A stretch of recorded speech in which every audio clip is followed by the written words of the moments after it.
So in this segment, we're going to be talking about Cornwall facing a significant cut to their funding. So Cornwall was reliant on money. You can slice this however you want. Money given to the UK gave to the EU, and the EU basically gave it back to the UK in certain areas. To build certain infrastructure projects and other things like that, certain impoverished areas. And so this is phenomenal what we're going to be reading here, ladies and gentlemen. We're going to be understanding why you don't trust Conservative MPs or prime ministers or whoever when it comes to state aid, when it comes to helping people through quote unquote socialism, more socialism. When they tell you that we're going to fund these things, don't believe them because they probably ain't going to do it.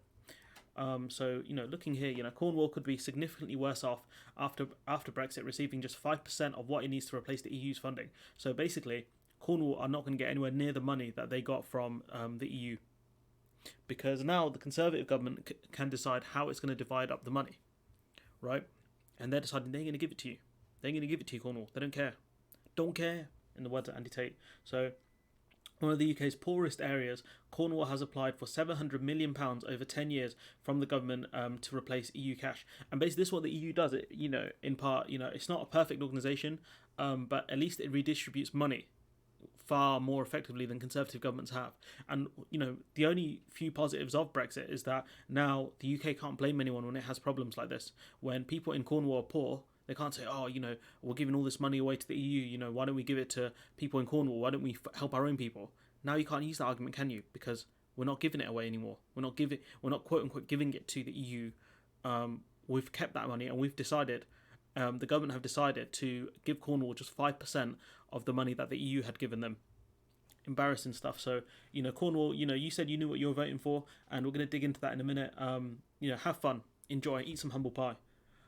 Eat some crow. So one of the UK's poorest areas, we just said that. However, there are fears that the county could get as little as £1.8 million in the first year. The government said it would work with councils and other key stakeholders on how best to use the money it provided. So it's going to barely give you any money, and it's going to tell you how to spend it. All right. Feeling used. Cornwall councillor Tim Dwelly said Boris Johnson promised Cornwall the same investment it got from the EU, according to the local democracy reporting service LDRS. Like, why do people believe this guy? Like, he's lied to so many people now. Why do you people believe him? Why do you believe him? Here in Cornwall, the people who voted for Brexit and voted for Conservatives did so because they believed or were told it was about taking back control and a commitment by our government to continue to support Cornwall. But the thing is, we have taken back control. Effectively, this is money that the EU had directed us, the UK, to spend money in these poor areas, right? We have, in this sense, we have taken back control. We don't have the EU, telling us or advising us where the money should be spent. We are choosing to underfund Cornwall. This is what the government has chosen to do. So in this sense, we have taken back control of where the money is going to, and the British government have decided not to give the money to Cornwall. This is exactly what you wanted. The only difference here is you didn't want this to happen, did you? You didn't want this consequence of your actions. When you said take back control, you didn't mean, I didn't mean underfund us. I meant, kick out like foreigners and stuff like that, underfund other areas, not us, not Cornwall. So yeah. Here in Cornwall, we just mentioned that they will be feeling used, and they were used. And I hope you feel shame. I really do. I'm done with people, saying that we need to appeal to more people. I'm not the type of guy to play patty cakes with people. I don't care. I'm not a Labour. Well, I am. I do support Labour, but I'm not going to be one of those people who says we need to appeal to across the aisle. You got played, and I'm gonna tell you got played. So the government has announced an initial national funding pot of 220 million to make up for lost EU revenue. But Mr. Dwelly said if shared in the same way as the previous growth deal, Cornwall would receive just £1.8 million in the first year. To stand still with EU levels of funding, Cornwall would have needed the government to commit to at least £100 million a year from the Shared Prosperity Fund. So Cornwall would have needed almost half of this prosperity fund to keep up with the amount that EU were giving to Cornwall. The local government ministry said the UK shared prosperity fund would help to level up and create opportunity. So to not level up Cornwall and not create opportunity in Cornwall because that money's gone. It also said that it was providing additional UK funding to help areas prepare for UK SPF money and work closely with councils and other key stakeholders on how best to use this. So now Cornwall is going to be given far less money, 5% of what it received from the EU, and it's going to be instructed on how to spend that money. So, well done, Cornwall. Shouts out to you. Because if any of you guys are surprised by what Boris Johnson has done, I have some words to tell you.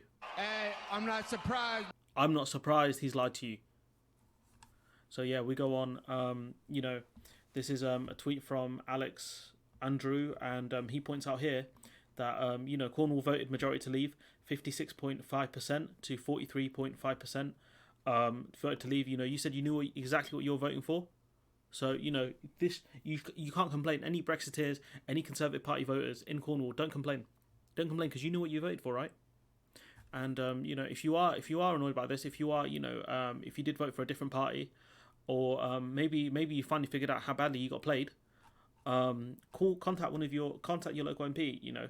If I'm not sure how big the Cornwall constituency is, but if you're living in this place, Cambourne and Redruth, contact your local MP, George Eustace. He's been about in the news, I'm pretty sure. If you live in North Cornwall, call Scott, not the man. If you're in South East Cornwall, call Cheryl Murray. And if you're in St. Austell and Newquay, call Steve Double. I was going to make an awful joke there, but I stopped myself. St. Ivis, call Derek Thomas. He only won his seat by 4,000 votes, so maybe he'll be one willing to listen. If you're in Truto and Falmouth, Sherilyn McElroy, I don't know how to pronounce that, but yeah, contact these people if you're concerned about what's happening. If you voted for Conservative and this is the MP you voted for, contact them. If you vote for a different party and you live in one of those constituencies, contact them and ask them why is it that the UK are giving less money to Cornwall than the EU had done before, and then ask them why did Boris Johnson lie. Ask them why we got played. Ask them, did you lie to us? And then if they have to admit yes, because Boris Johnson said the funding is not going to get cut. Talk about levelling up, we've just levelled down massively. We thought we were going to be Mario getting the fire flower, but now we got touched up by Bowser Cooper, and running out of lives here. So anyways, I'm going to leave it there. Let me know what you guys think in the comments below. Like, comment, share, subscribe, and hopefully I'll see you in the next one.